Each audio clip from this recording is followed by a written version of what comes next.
শিৱসাগৰৰ এগৰাকী স্বপ্নদ্ৰষ্টা উদ্যোগী মহিলাই দেখা এটা সপোনে আজি 20টা বছৰ সম্পূৰ্ণ কৰিলে। বাধাৰ প্ৰত্যাহ্বানৰ শিকলি ছিঙি অনেক সংগ্ৰামৰ মাজেৰে 20 বছৰ পূৰ্বে শিৱসাগৰৰ জ্যোতি দত্তই প্ৰতিষ্ঠা কৰিছিল দৰ্পণ বিউটি পাৰ্লাৰ নামৰ প্ৰতিষ্ঠানখন। এগৰাকী নাৰী হৈ এনে এটা উদ্যোগ গ্ৰহণ কৰাটো জ্যোতি দত্তৰ বাবে সেই সময়ত সহজ নাছিল।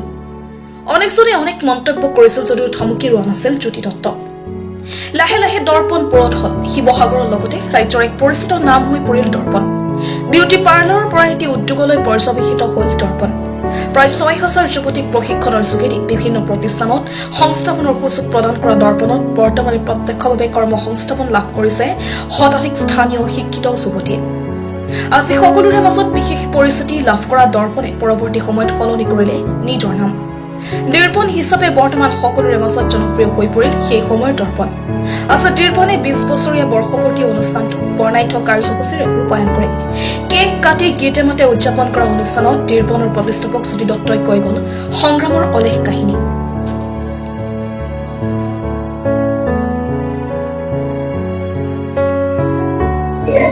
প্ৰথমতে মই নমস্কাৰ জনাইছো ৰাইট এংগেলক, যিহেতু আজি আহিছে, এই 20টা বছৰ সম্পূৰ্ণ হৈছে আজি আমাৰ ওচৰলৈ আহিছে, তাৰ কাৰণে মই আপোনাক ধন্যবাদ জনাইছো। এই শুভক্ষণত আপোনালোকক এটা কথাই ক'ব বিচাৰিছো যে এই 20টা বছৰ বহুত ঘাত প্ৰতিঘাতৰ মাজেদি মই আজি উপনীত হৈছো। ইমানখিনি বহুত কষ্ট, মানে কেতিয়াবা নিজৰ ফালে চাবলৈও মই সময় নোহোৱা হৈছিলে। তো কিছুমানে ধৰক এনেকেও মোক কৈছিলে কেঁচি আৰু শুনি লৈ পেলাই ওলাই আহিছে, এনেকেও কৈছিলে, লাজ দিছিলে।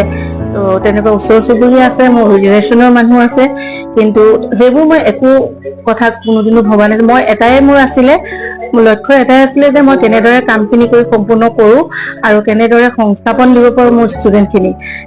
সেই বস্তুটো লৈ পেলাই মই মানে হেঁপাহেৰে আগবাঢ়ি গ'লো।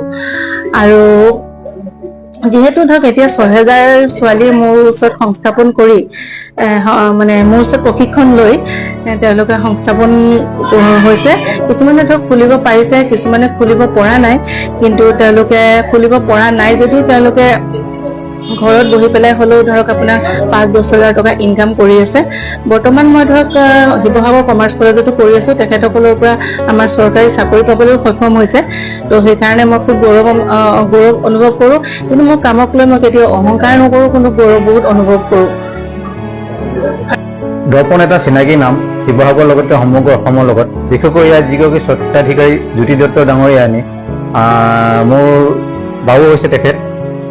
তেওঁক প্ৰথমতে শুভেচ্ছা জ্ঞাপন কৰিছোঁ। বিশেষকৈ আমাৰ সুখৰ খবৰ যেন 6,000 অধিক তেওঁ ইয়াৰ পৰা প্ৰশিক্ষণ দি পেলাই ছোৱালী উলিয়াই পঠিয়াইছে, আৰু তাৰে প্ৰায় সংখ্যক নিজস্বভাৱে স্বাৱলম্বী। তাৰে কিছু সংখ্যকে নিজস্বভাৱে পাৰ্লাৰ খুলি লৈছে, আৰু যিসকল আৰ্থিকভাৱে দুৰ্বল তেওঁলোকে ঘৰত থাকিয়েই নিজৰ খৰচটো উলিয়াই আছে। এইটো এটা গৌৰৱৰ বিষয়, কাৰণ নিজৰ কৰ্মৰ লগতে আৰ্থিক উপাৰ্জনৰ লগতে তেওঁ কৰ্ম সংস্থাপনৰো ব্যৱস্থা গ্ৰহণ কৰিছে। তাৰ কাৰণে আমি তেওঁক লৈ গৌৰৱ অনুভৱ কৰিছোঁ, আৰু তেওঁ উজ্জ্বল ভৱিষ্যত কামনা কৰিলোঁ, আৰু আশা কৰিছোঁ ভৱিষ্যতো এনেকৈ ছোৱালীটা উলিয়াই নিয়ে। আৰু বিশেষকৈ দুখীয়া কিছুমান বহুত ছোৱালীক আমাৰ ফালৰ পৰাও তেওঁক যেতিয়া ফ্ৰীলি অলপ কনচিডাৰ কৰিব লগা বা ফ্ৰীকৈ কৰি দিব তেওঁক অনুৰোধ কৰোঁ, তেওঁ সেইখিনি কৰি দিয়ে, আৰু তাৰ কাৰণেও তেওঁক ধন্যবাদ জ্ঞাপন কৰিছোঁ। কাৰণ আজি এই বিশেষকৈ কৰোণাৰ সময়ৰ পৰা আৰ্থিকভাৱে মানুহ বহুত দুৰ্বল, তাৰপিছতো যেন তেওঁ নিজৰ ত্যাগ স্বীকাৰ কৰি পেলাই এনেকুৱা মহিলাবিলাকক আগুৱাই নিছে, সেইটো কাৰণে এটা বৰ গৌৰৱৰ বিষয়।